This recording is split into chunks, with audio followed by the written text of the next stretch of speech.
Hey guys, so the Toopy and Binoo movie has just come out with a brand new trailer. It's the first ever trailer to see inside this movie. So we did get a teaser teasing that there's gonna actually be a movie like 3 months ago, and just now we're getting a trailer, and this trailer is absolutely beautiful. If you want to see my reaction video to that, you can check the annotation right up there. It'll take you right to it, and if you want to check it out. But with that in mind, I think it is about time for a little trailer analysis. Shall we? Let's do this. So here we go. We appear to open up in this world of galactic candy. We cut to a shot of the bedroom, and this background looks incredible. I love the aesthetic this room presents with the stars and lighting. It just feels so cozy. Anyway, we can notice there is a strong presence of Patchy Patch within this room. This symbolizes just how much love Binoo has for his favorite stuffed toy. We take a look at this book on the bed. The cover reads D and R, and shows an image of a bunch of toys.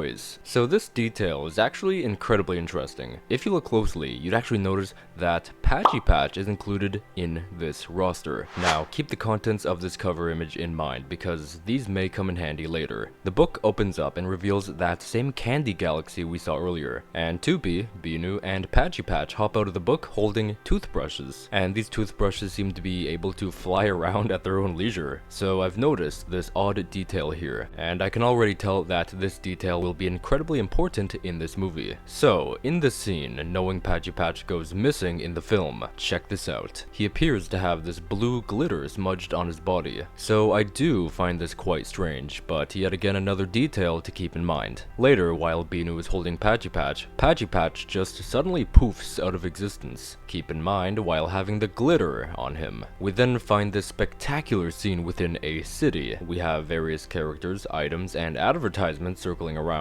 So many things referencing the fabulous land of the lost and found. Especially this one saying, all roads lead to the lost and found. We also have a few billboards advertising something we'll find out momentarily. Now, we do get introduced to the new characters here and after this scene, but I did want to point out that we do have actual characters standing here from the past, especially drawn from the Binoo's Tall Tale mini-movie, like those two guys, as well as Super Liz. So let's take a look at our brand new characters. Here we have Dorothy, our comical genie. She appears to be in Toopy and Binoo's house, so I'm assuming that she'll arrive at their house around the time that Patchy Patch has disappeared, and this is where they're probably gonna start their journey. We then have our twin seagull brothers, Ja Gallery and Ja Jacques, and the magnificent princess. I'm guessing that within this city, Toopy and Binoo find other people who have lost something precious to them, and they convince everyone to journey with them to the fabulous land of the lost and found, to rescue their treasures from whatever peril they may be in. So this elephant biker comes up to the group as they're settling into their mode of transportation, and claims that this is his turf. The group seems to obtain this banana coaster, and using an excuse of being a princess,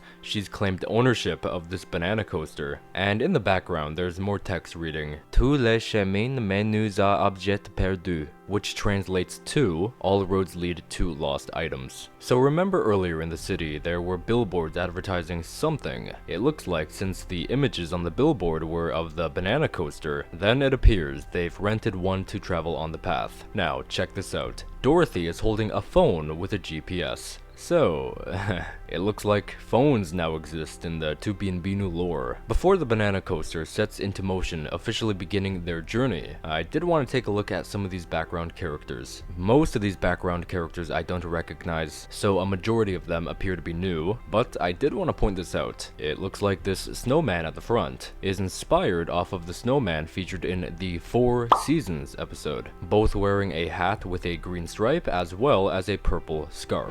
Very difficult Easter egg to notice. So in order to escape the city, we need to drive down these tunnels and pierce through this portal. This portal looks like it'll bring us to a purple cloudy void with nothing but more tracks. And of course, more advertising.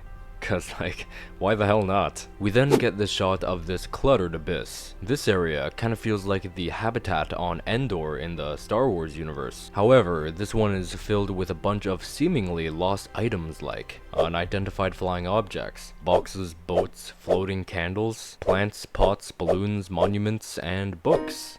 Just so many books no one cares to read.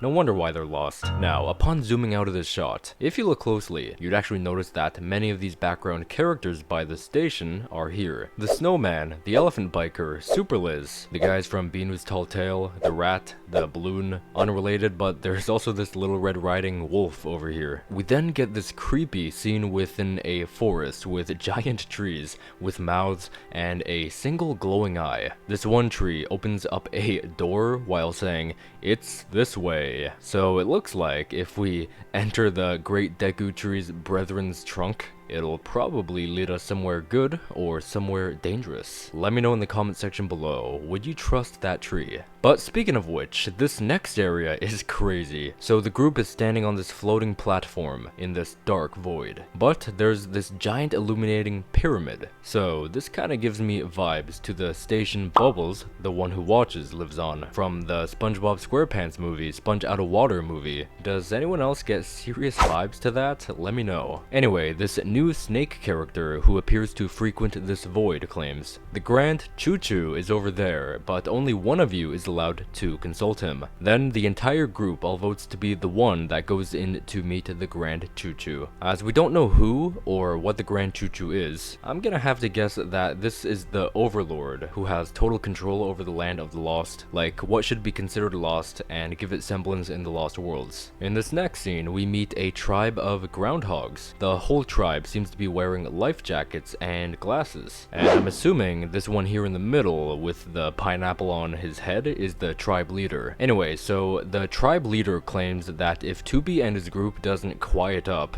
they'll wake up the monster. And as they say the word monster, the trailer seems to be hinting at the being that they refer to as Monster, this tiki with glowing eyes. Over here in the next scene, we appear to be back in the cluttered abyss. As can be told by the, floating candles, Toopie and Binoo seem to be emanating of these glowy sparkles and are floating around. So I wonder what kind of magic has made this happen on them. So it looks like we've got slight spoilers for who has been selected to meet the Grand Choo-Choo. So this scene, if you've picked up on the fact, this is inside the pyramid. That snake character is slithering its way toward the Grand Choo-Choo, with Toopie riding on top. And goddamn, what a fancy looking place.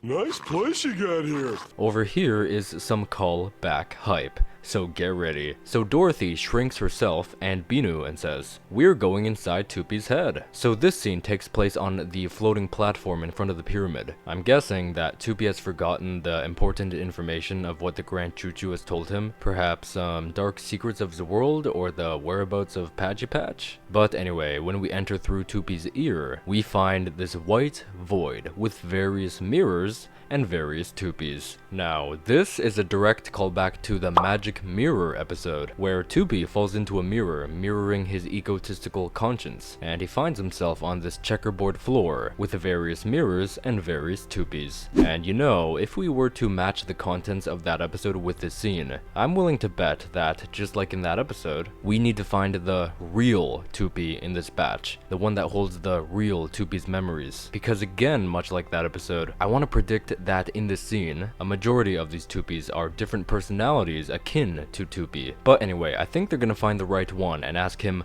what the Grand Choo-Choo has told him. But yeah, I was actually so hyped when I saw this scene in the trailer. Over here we have the Seagull brothers swimming down a stream, and one of them is holding the princess's hennin, so I wonder what is the reason for this. And speaking of water streams, the next scene is of this castle, with a swimming pool, a moat with fountains, a car, a pumpkin carriage pulled by the classic black and white sheeps. This entire background is wild. Literally so many details, whether in the sky or on the ground. Next up, we are back in the city, with Toopie exploring the streets, having never seen a city before in his life. Various buildings or businesses, and hedges carved like an elephant, bear, and camel. Now, here is an incredible detail. So in this city, you know how there's various advertisements referring to the roads that lead to the lost and found or missing objects? Well, around the city, it advertises just that in various languages. So we've noticed English and French, but there's also been Italian, I believe,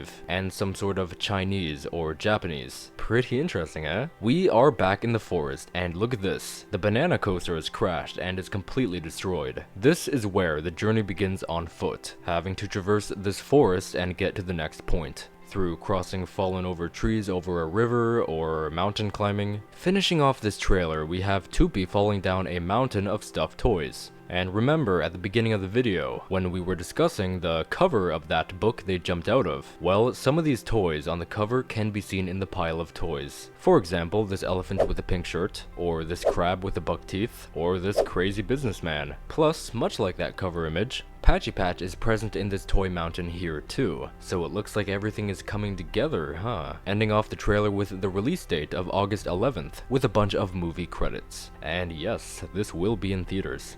The toothbrushes. Before I end the video, I did want to mention one thing about the description. So during my reaction video, the description of the trailer apparently wasn't fully fleshed out. So this is what it looks like now, and yes, they do indeed have a brand new Instagram account. So if you'd like to follow Toopy and Binoo, I'll leave a link in the info below to their page.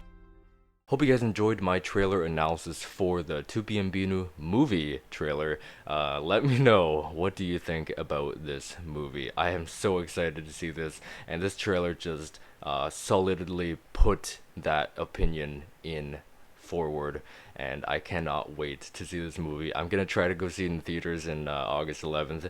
It's gonna be so fun. Man, I can't wait. Anyway, if you enjoyed, let me know. Leave a like rating on the video. Thank you very much for your support, and if you want to see more videos from me, make sure to subscribe to my channel, and you'll be updated for any new videos. And let me know in the comment section below, did you grow up with Toopy and Binoo, and is this movie extremely unexpected? And like, that's just me. I'm so mind blown that they're getting a movie and it's actually gonna be in a freaking movie theater. Like, I cannot believe that, and 3 months later I still cannot believe that. But anyway, I'm so excited for this. It's gonna be a tough decision with all these amazing movies coming out in 2023 to pick like a favorite one, so it's gonna be a challenge. Anyway, thank you guys for watching. With all that being said, I will most certainly hope to see you guys in the next video. Stay fresh.